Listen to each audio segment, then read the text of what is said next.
video of the Navy Yard shooter, Aaron Alexis. Now, there's no audio, but this is video coming from the building's security cameras. I want you to watch as this plays out. It is disturbing to see.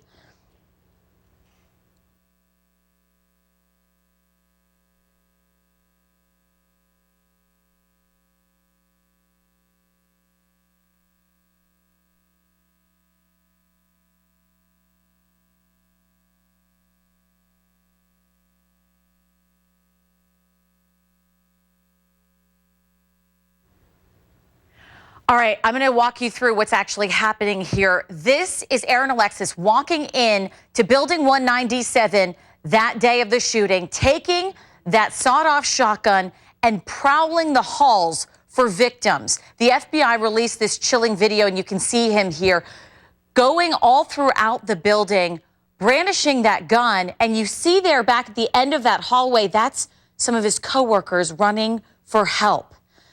Now, the FBI says Alexis was delusional, had phrases scrawled into his shotgun